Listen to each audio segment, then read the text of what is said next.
Bismillahirrahmanirrahim. Assalamu alaikum, dear participants. Today we are back with another objection that has been raised against Ustaz Javed Ahmed Ghamidi's points of view.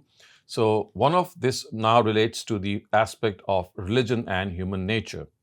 So it is alleged that Ustaz Ghamidi has added human nature, or fitra as is called in the Arabic language, as the first source of religion, in contrast to the popular notion that religion is derived from the Quran and Sunnah, or as some other people say, Quran, Sunnah, Ijma, and Qiyas.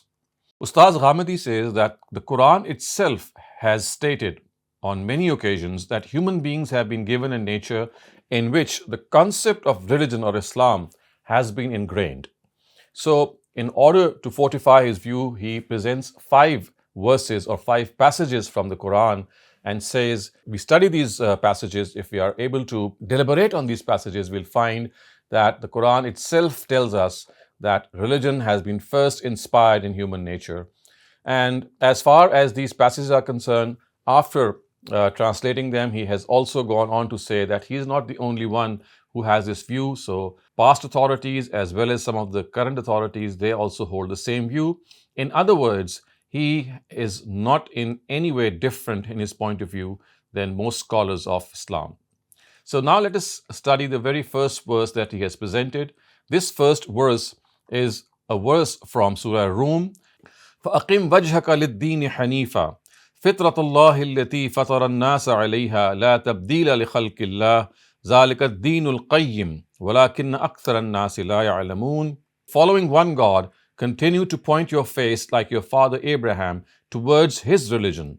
Follow the nature created by God or Prophet on which he has created people. The nature created by God cannot be changed. This only is the straight path, but most people know not. After that, Ustaz Ghamidi has read out a passage from his own tafsir, and I am now going to present it and read it out verbatim. He says, the implication is that this religion is not an external thing which they are being burdened with, of course, referring to human beings. It is an expression of their exact nature. If they differ with it, they will differ with themselves and deprive themselves of the treasure hidden within them. Imam Amin Islahi writes, it is evident from this verse that wrong are the philosophers who say that the nature of a human being is like a clean slate, and that it is the environment he lives in and the traditions that he is exposed to that make him what he becomes. God has created man in the best of molds with the best of natures. He has granted him the awareness of good and evil and the cognizance of right and wrong. At the same time, God has also given him the urge to adopt what is right and shun what is wrong. However, this nature of a human being is not like the instinct of animals from which they cannot deviate. A person has the power of free will as well. For this reason, at times a person is so blinded by the love of this world and his own desires that in spite of knowing what is right and what is wrong, he goes after the wrong and in fact invents pretexts in his favor. So after citing this excerpt from Ustaz Amin Islahi's Tadabbur Quran, he himself says that prophets of God provide details of this very nature and elucidate all its implications and consequences. It is for this reason that the Quran has used the words zikr and zikra for itself. The purport is that it reminds people of the realities which are found in themselves, but which they have forgotten. So after that, he cites Imam Ibn Kathir from his tafsir and shows that how very similarly Imam Ibn Kathir has interpreted this verse. So I will now cite that excerpt. This is because God has created creatures on his comprehension and oneness, and there is no God other than him, as has been mentioned earlier in the verse, وَأَشْهَدَهُمْ عَلَىٰ أَنفُسِهِمْ أَلَسْتُ بِرَبِّكُمْ قَالُوا بَلَىٰ, and had made them testify to themselves. He had asked, am I not your Lord? They replied, yes. And then he goes on to say, and it is said in a hadith, I created my servants such that they were fully devoted in the matter of religion, and then devils made them deviate from their religion. I will cite more narratives in this regard, from which it will become evident that God created human nature on Islam. With this first verse, Ustaz Ghamidi has said that he has not said something entirely different from other people. The fact that religion or Islam was something on which the Almighty created human beings is evident, and scholars of the Ummah also testify to this. Now we come to the second passage which Ustaz Ghamidi has cited. This is actually a group of 5 verses from Surah Araf, starting from verse 172 and going on to verse 174. وَإِذْ أَخَذَ رَبُّكَ مِنْ بَنِي آدَمَ مِنْ زُهُورِهِمْ ذُرِّيَّتَهُمْ وَأَشْهَدَهُمْ عَلَىٰ أَنفُسِهِمْ أَلَسْتُ بِرَبِّكُمْ قَالُوا بَلَىٰ شَهِدْنَا أَن تَقُولُوا يَوْمَ الْقِيَامَةِ إِنَّا كُنَّا عَنْ هَٰذَا غَافِلِينَ أَوْ تَقُولُوا إِنَّمَا أَشْرَكَ آبَاؤُنَا مِنْ قَبْلُ وَكُنَّا ذُرِّيَّةً مِنْ بَعْدِهِمْ أَفَتُهْلِكُنَا بِمَا فَعَلَ الْمُبْطِلُونَ وَكَذَلِكَ نُفَصِّلُ الْآيَاتِ وَلَعَلَّهُمْ يَرْجِعُونَ. O Prophet, remind them of that time too, when your Lord had brought forth from the loins of Adam's children their progeny, and had made them testify to themselves. He had asked, Am I not your Lord? They replied, Yes, you alone are our Lord. We bear witness to it. This we did lest you should say on the day of judgment, We had no knowledge of this, or present this excuse. Our forefathers had already adopted polytheism, and we later became their children. Then will you destroy us on the account of what these wrongdoers did? In this way, we explain our revelations so that people are left with no excuse to deny the truth, and so that they may return to the right path. Ustaz Ghamidi himself has explained this passage by saying that since human beings have been sent here for trial, the whole incident has been erased from their memories. However, its essence is etched on their hearts and ingrained in their souls, and nothing can obliterate it. Consequently, if a person is reminded of it in the absence of any hindrance in his surroundings, he leaps to it the way a child leaps to its mother, even though it never saw itself emerge from her womb, and is drawn towards her with such conviction as if it already knew her. A person feels that this pledge of his with the Almighty is the answer to a very natural need found within him. Once he gets this answer, all the requirements of his psyche are also fulfilled simultaneously. As far as monotheism or self-obvious realities of human nature are concerned, the progeny of Adam shall be held accountable merely on the basis of this acknowledgement. Any deviation from them will not be a legitimate excuse for anyone before God. Not even the fact that the message of the prophets did not reach him, or that he had adopted this deviation because of external influence, and it was his forefathers and surroundings who were the real culprits in this regard. The Quran says that so certain is this testimony of a person's inner self that each person will be held accountable before God on the basis of this testimony. So clearly, as has been implied by these words of Ustaz Ghamidi, that if to someone the message of the prophets of God has not reached, then he will be held accountable by this intuitive belief that as far as God is concerned, it is a reality that is found in his intuition, and this excuse shall not be accepted from him.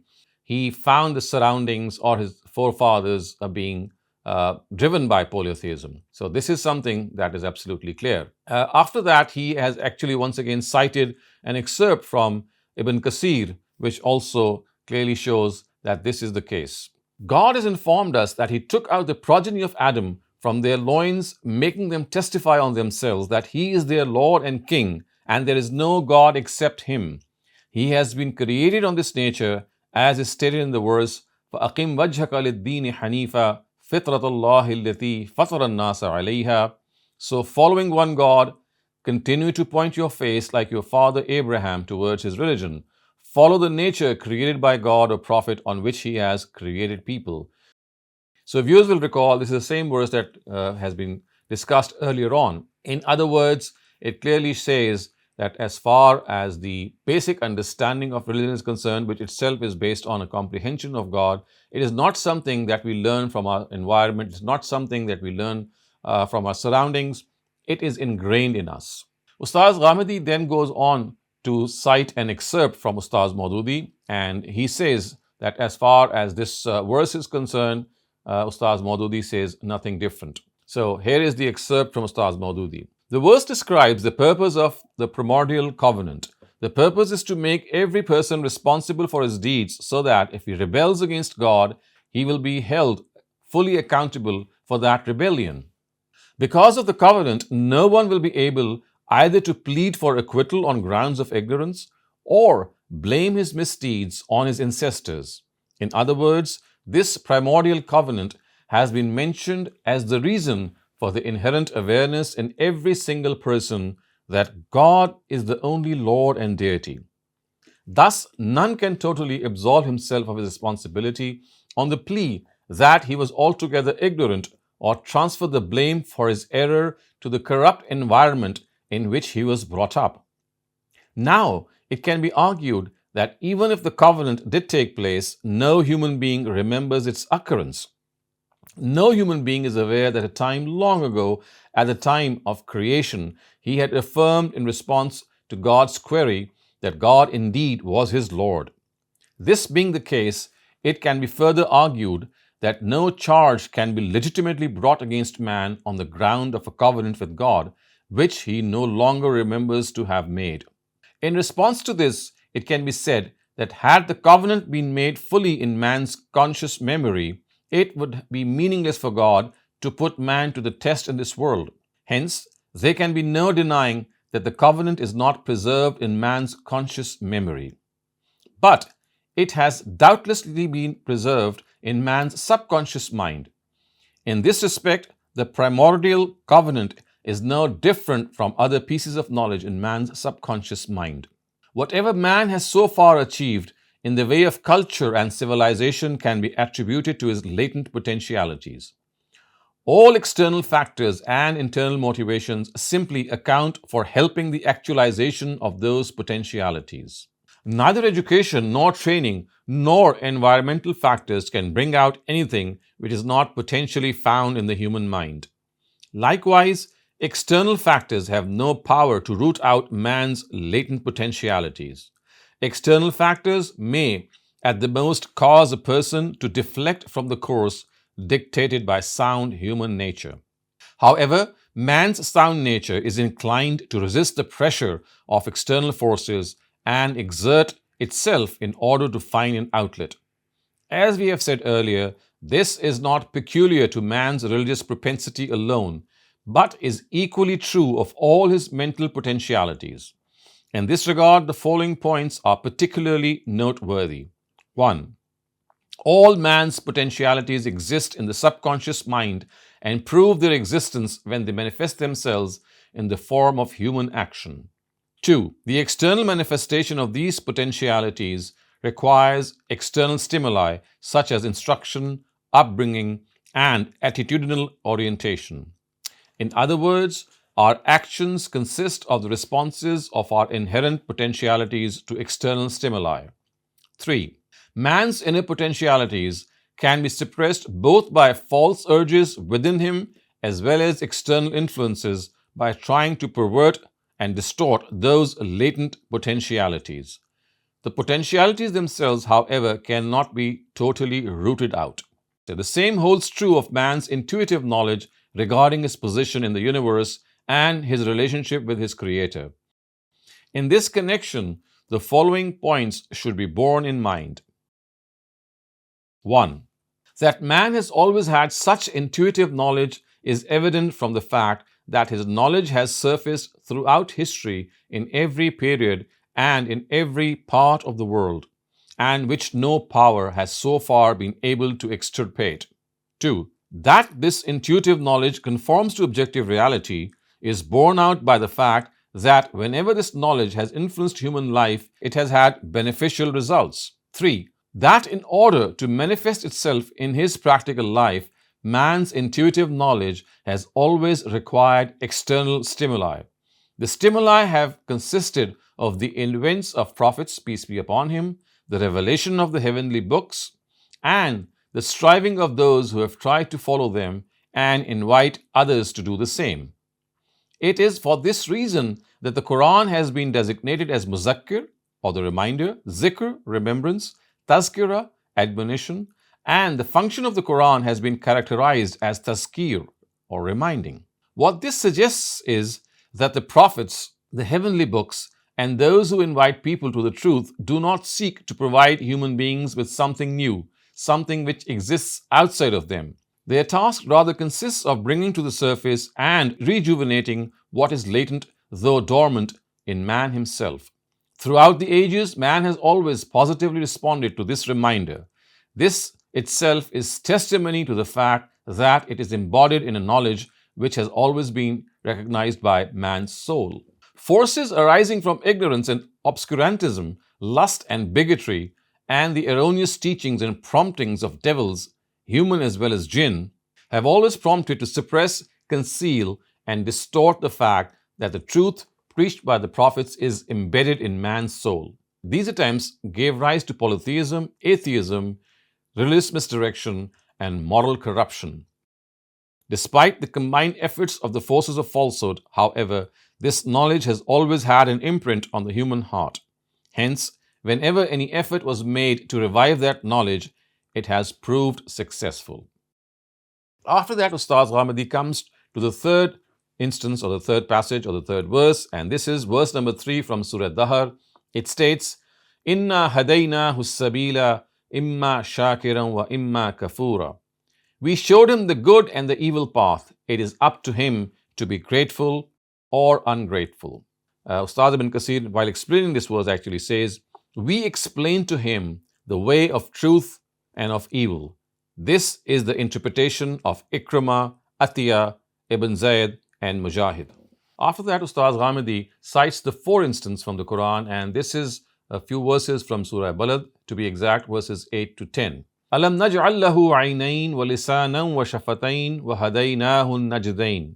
Have we not given him 2 eyes, and not given him a tongue, and 2 lips, and not showed him the 2 ways? Ustaz Ghamidi then cites Ibn Kasir to explain the words wa hadaynahu an-najdayn, which means and not showed him the 2 ways. So he says the words wa hadaynahu an-najdayn mean good and evil. This is the opinion of Ali radhiyallahu anhu, Ibn Abbas radhiyallahu anhu, Ikrimah, Abu Wail, Abu Saleh, Muhammad ibn Ka'b, Zahhak, and Ata. Now he comes to the 5th instance, and this is actually another passage from Surah Shams, and to be exact, this begins with verse 7 and ends on verse 10. The words are, وَنَفْسٍ وَمَا سَوَّاهَا فَأَلْهَمَهَا فُجُورَهَا وَتَقْوَاهَا قَدْ أَفْلَحَ مَنْ زَكَّاهَا وَقَدْ خَابَ مَنْ دَسَّاهَا. And the soul and the way it is perfected, then inspired it with its evil and its good, that the day of judgment is certain to come. Hence, he succeeded who purified his soul, and he failed who corrupted it. Once again, Ustaz Ghamidi cites Ibn Kasir. The expression وَنَفْسٍ وَمَا سَوَّاهَا means that God has created it so that it adheres to the substance of His nature. God has said, فِطْرَةَ اللَّهِ الَّتِي فَطَرَ النَّاسَ عَلَيْهَا لَا تَبْدِيلَ لِخَلْقِ اللَّهِ. Follow the nature created by God on which He has created people. The nature created by God cannot be changed. The Prophet is reported to have said, كُلُّ مَوْلُودٍ يُولَدُ عَلَى الْفِطْرَةِ. Every person is created on his nature. The words fujuraha wa taqwaha mean the path of good and evil was made evident to him. This is the opinion of Mujahid, Qatada, Zahhak, and Thawri. Ustaz Ghamidi then goes on to cite Ustaz Maududi. Besides these 2, another position of man is that he is a moral being.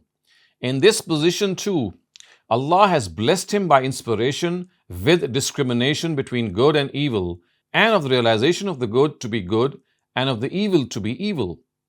This sense of discrimination and realization is a universal truth, on account of which no human society in the world has ever been without the concepts of good and evil.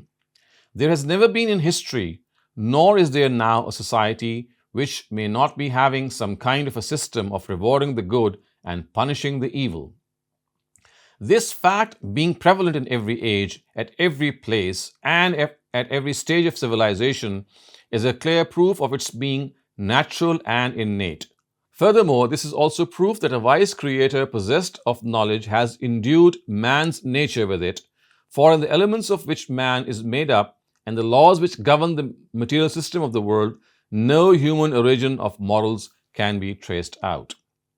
So after citing these 5 instances from the Quran, Ustaz Ghamidi says that hadith also corroborates this understanding, and next he cites this hadith which is from the Musnad of Imam Ahmad ibn Hanbal. The words are, Nawas ibn Sam'an stated that God's messenger said, God has given an example of the straight path, that at both its sides are high walls. Both have doors in them on which curtains are hung. At the beginning of the path there is a caller calling out, people come in and do not walk by leaving this path. There is a caller at the top of the path as well. Thus, even if a person lifts the curtains of the doors even slightly, he calls out, beware, do not lift the curtains. If you lift them, you will go inside.